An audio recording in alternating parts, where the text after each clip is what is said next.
My name is Elias, I am 17 years old and I live in France. I'm in my last year of high school and this is the video where I'll try to answer the question about the challenge I have faced in my life. So it was very difficult for me to pick only one challenge I faced in my life, so I decided that I would talk about two of them that seemed equally important to me, and the first one is about New York. So the first challenge was when I went to New York with my family. I moved there in 2015. I went to a school called the French American School of New York. It was in Mamaroneck, a little bit outside of New York. It was a very small community and it was clear for me that it would be difficult to have a place there.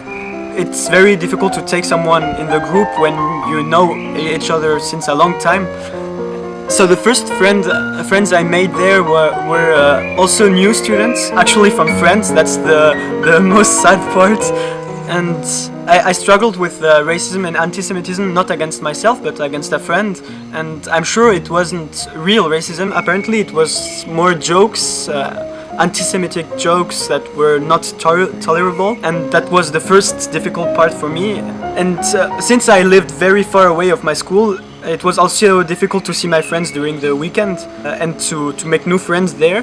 And then I discovered something very important about me, is that I really like to be alone. I discovered that I can live with myself and by myself. That is something that a lot of people discover very late. And when I was comfortable living there, it was a small period where it was hard, but then I adjusted. I made friends there, American friends, and then I went out a lot on New York, and it was a very good experience, an experience that I will never forget, and that has built me. That was the first difficult challenge of my life.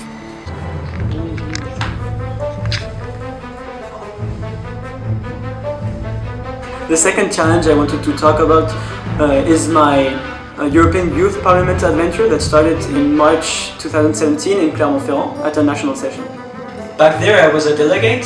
I represented my high school with 8 other friends. We went there to debate and to at the end to write a resolution. I have known a lot of people there. It was like an initiation to a big adventure that had started back there.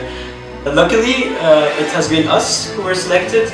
And then we have been sent to Tbilisi in Georgia in November 2017 to represent France this time. And at the same time, we had to organize the next national session. Organizing a national session of the European Youth Parliament is a very challenging experience because before the session, there's work to do. We have to raise 18,000 euros to finance our session. And we had to find a lot of sponsors. We did fundraising in our school. We had to meet a lot of politicians to support this session. During the session, the challenge is to make delegates feel happy and focused on their task. At this session, as an orga, we had to do everything. That means we had to wake up the delegates in the morning, we had to ensure that they were transferred from one place to another safely. We also had to contact the good people to come to the session. We met, for example, the Secretary General of the European Council. We don't get much sleep, we sleep about 3 hours a night. So there's some kind of adrenaline that comes to you during the session because you can't fall asleep. Some of us cried, some of us fell apart, but at the end of the day it was a very, very good experience. With all this work, it's the recognition of the delegates and of the board and the respect that gave us the energy to continue to do our best. So it was very heartwarming to see that they enjoyed our session. I chose these two experiences because these are significant moments of my life that built the person who I am now. I look forward to face new challenges in the future, and I hope they will be as scary and enriching as the experiences I described. Many challenges are to come, and I am ready.